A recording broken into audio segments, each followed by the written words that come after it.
Okay, so osteomyelitis and septic arthritis. I won't spend too much time on osteomyelitis since we've already spoken about it, right? So it's typically a bacterial infection of the bone. How do you get it? Well, most common way is a compound fracture or some kind of surgical procedure on the bone and the bone became infected because of the procedure. And another way to obtain it that's not as common is through the bloodstream. So someone had an episode of bacteremia or sepsis, and the bacteria was able to get into the bone and set up an infection there. Okay, but by far it's typically a compound fracture. What's septic arthritis? Well, that's a bacterial infection in a joint, and that's not good, right? Because the joints don't have a lot of blood supply, right? Remember, the cartilage gets its nutrition from synovial fluid. So if you get a bacterial infection in a joint, that's really serious because that joint is going to become destroyed by the bacterial infection. So how can you get septic arthritis? Well, this can definitely occur through the bloodstream, where bacteria has now seeded into the joint and set up an infection. Okay, so the other way that you can get it is, say you had a procedure done in your joint, so some kind of surgical orthopedic procedure, and unfortunately bacteria got in. Or a joint injection, so someone's getting a cortisone injection for, say, rheumatoid arthritis, and unfortunately during the injection some bacteria got in and infected the joint. Okay, so so any of those ways, whether through the bloodstream or through a procedure, can result in septic arthritis, and it's a serious infection. It needs to be treated rapidly to avoid joint destruction.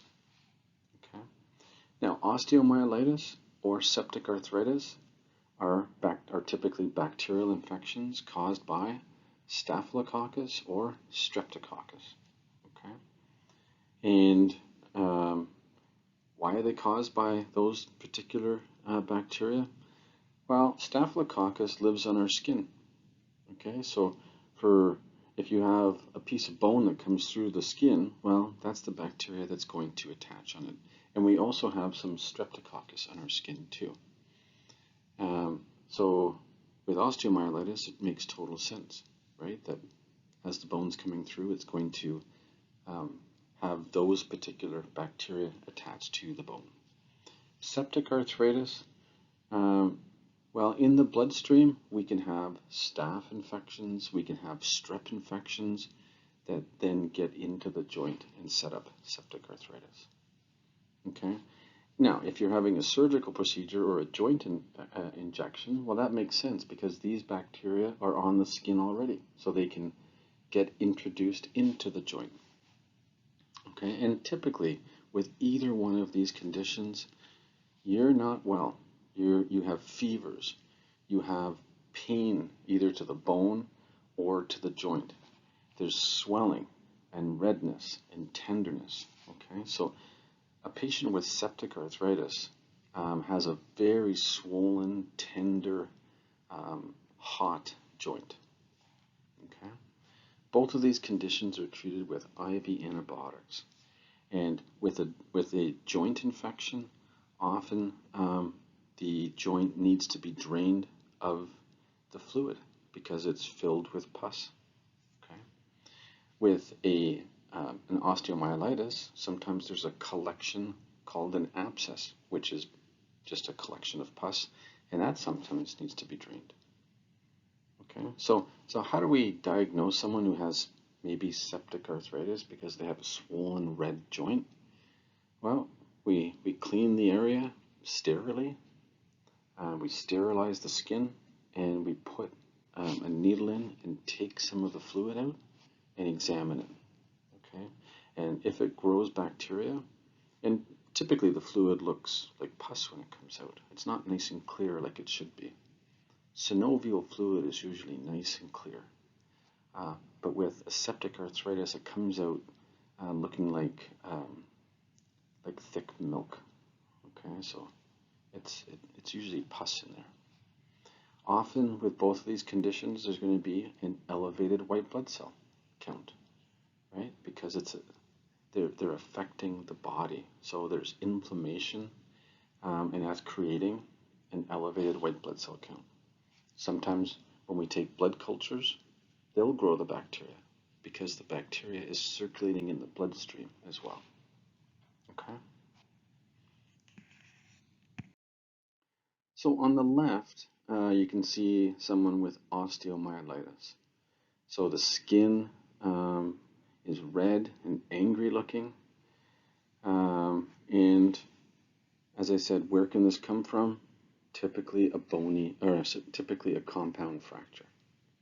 Okay? Rarely, but sometimes from the bloodstream.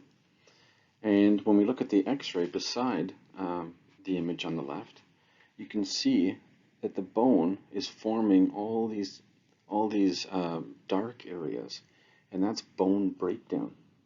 Okay, so the x-rays are able to go right through the bone because the bone is being destroyed, and that's why it looks dark. The image on the right is very concerning for septic arthritis. A red, swollen, hot, angry looking joint. So for that joint, we would actually clean off an area and take a sample of the fluid, of the synovial fluid within the joint, to see if it's septic. Okay, and if it is, well, they need drainage of the joint plus intravenous antibiotics. Okay, we're almost there. Let's talk about carpal tunnel syndrome, which is compression of a nerve called the median nerve in the carpal tunnel of the wrist. So if you look at your forearm right now, you'll see that the most narrow section as you go from your elbow to your wrist will be the wrist area.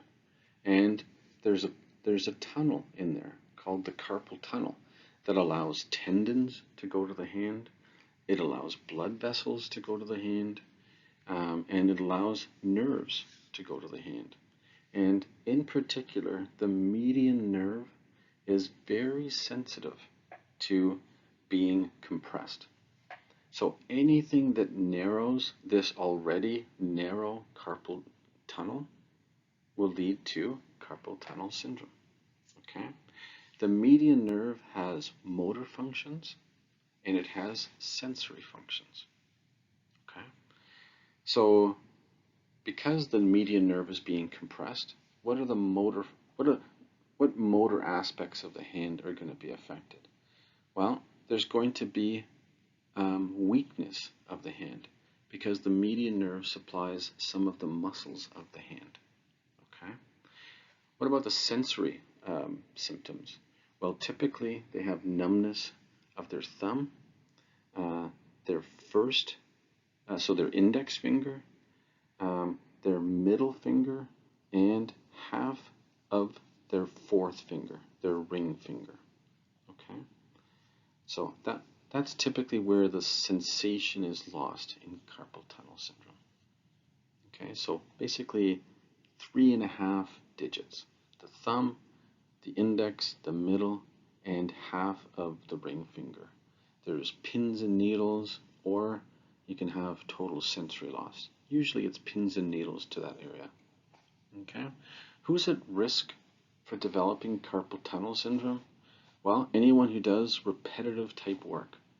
So a construction worker, someone using a jackhammer, a painter, someone who works at a cash register all day, somebody who works on a computer all day and is constantly moving their fingers. That can cause some swelling in the carpal tunnel because of repetitive work, and that swelling is going to put some compression on the median nerve. Okay. What about some conditions that can increase the fluid within the carpal tunnel? So how about arthritis of the wrist joint?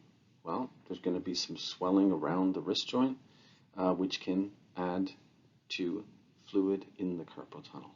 Pregnancy, well, pregnant women typically retain fluid because of the circulating hormones, and they can develop carpal tunnel syndrome. Diabetics, okay, diabetics are very prone to developing carpal tunnel syndrome. Hypothyroidism.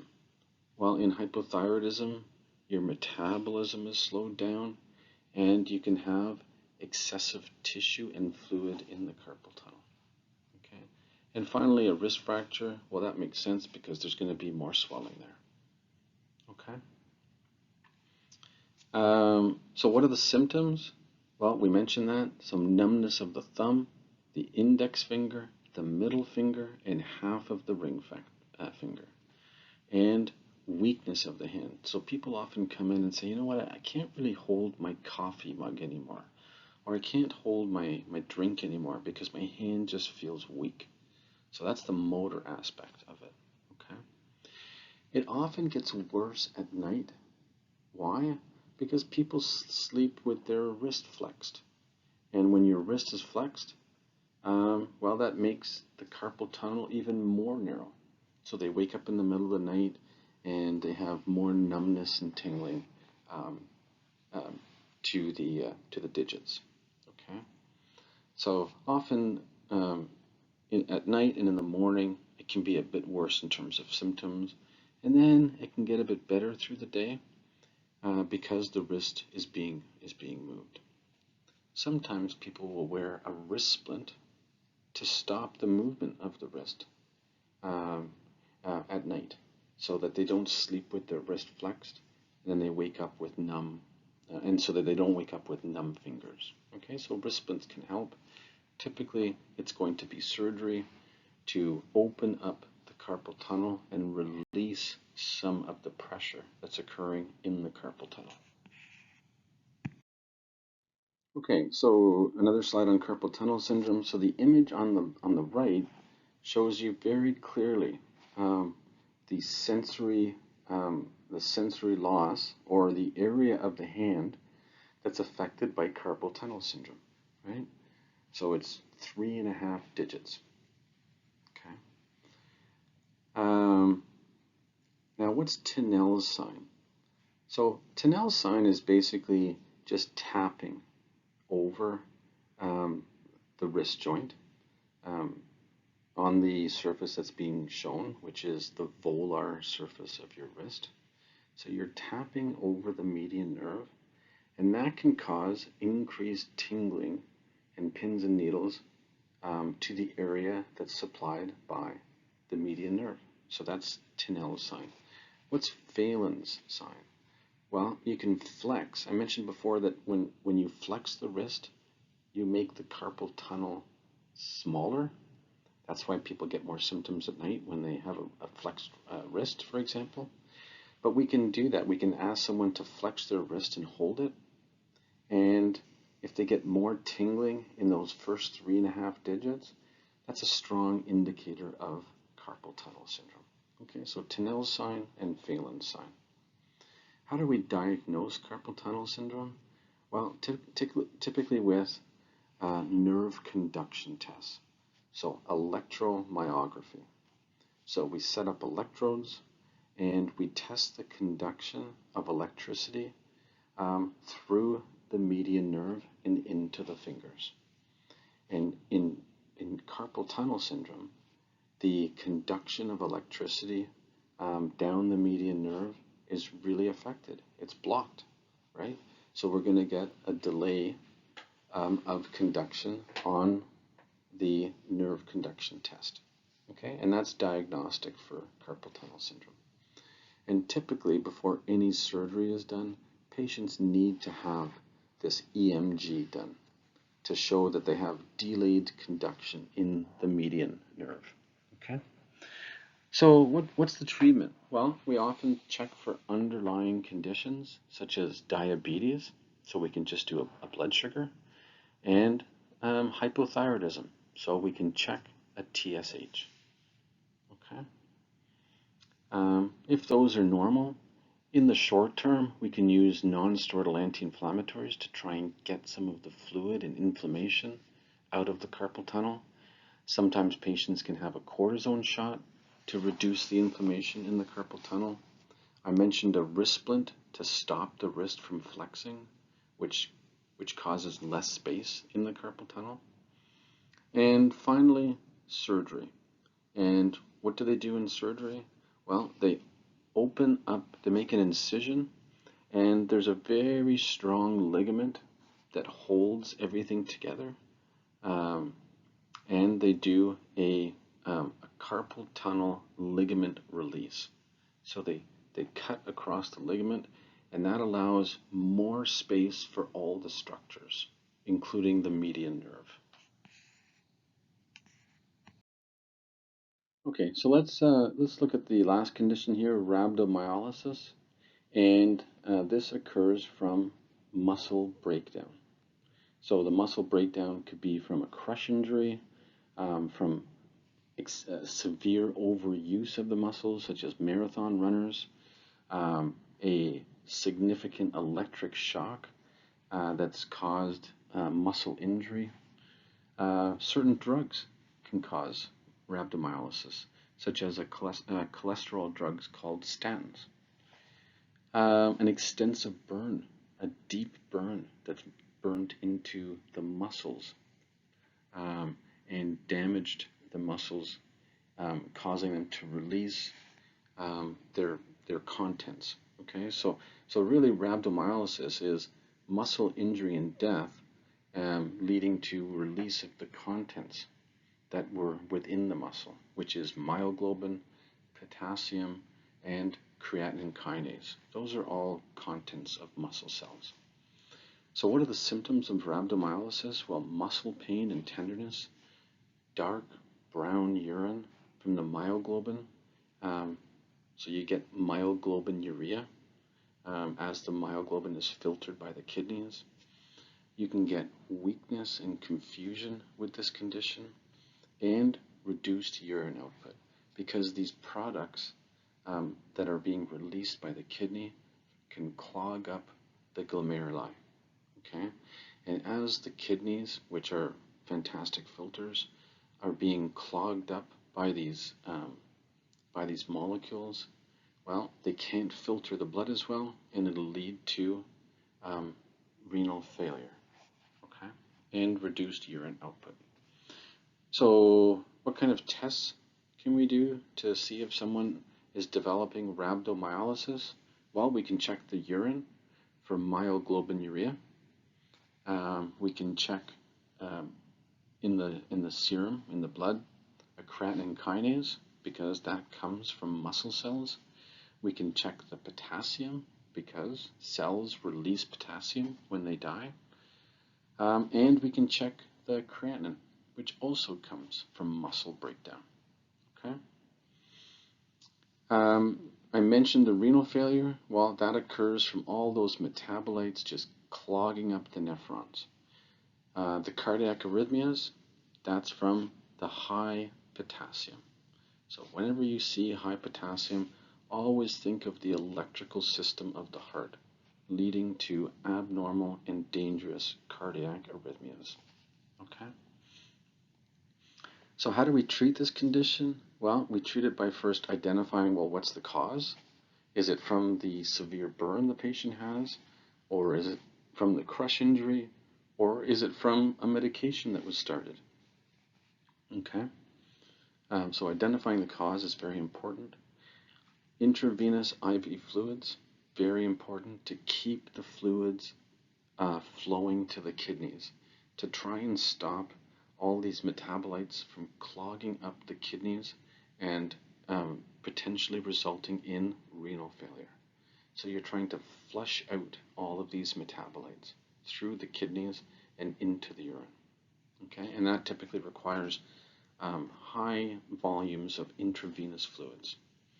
And lastly, analgesics, because typically muscle breakdown from whatever cause is painful. Okay, so last slide, still on rhabdomyolysis. So we spoke about the myoglobinuria, myoglobin being a molecule in muscle cells. So when there's massive muscle breakdown, dark urine results, and it can also lead to renal failure because the myoglobin can clog up all the glomeruli. Okay. The elevated creatine kinase, well, that's an indicator in the bloodstream that we can check to see if there's significant muscle breakdown. So invariably, if someone has muscle breakdown, we're going to pick up an elevated creatine kinase in the bloodstream. Potassium leakage from the cells, we spoke about, that can cause hyperkalemia. And it can definitely cause hyperkalemia in this case because the kidneys, which are typically responsible for getting rid of excess potassium, are being harmed at the same time, right? Because they're being clogged up by all these metabolites. So hyperkalemia is a concern in this condition. Okay, so let's look at the image below to see that we covered everything. So the dark reddish-brown urine due to myoglobinuria. Myoglobin may occlude the structures of the kidneys, right? And that can lead to acute renal failure. The elevated creatine kinase levels we spoke about. On the left, muscle tissue breakdown with release of intracellular contents into the circulation. Okay, we spoke about all that. And finally, the muscle pain and weakness due to either the trauma or the medication or the burn, whatever caused the rhabdomyolysis. Okay, so we're finished this module. I hope most of it makes sense. Please let me know if there's any questions about it. I'm always open to questions, and your instructors would be open to questions as well. Okay, see you at the next module. Bye-bye.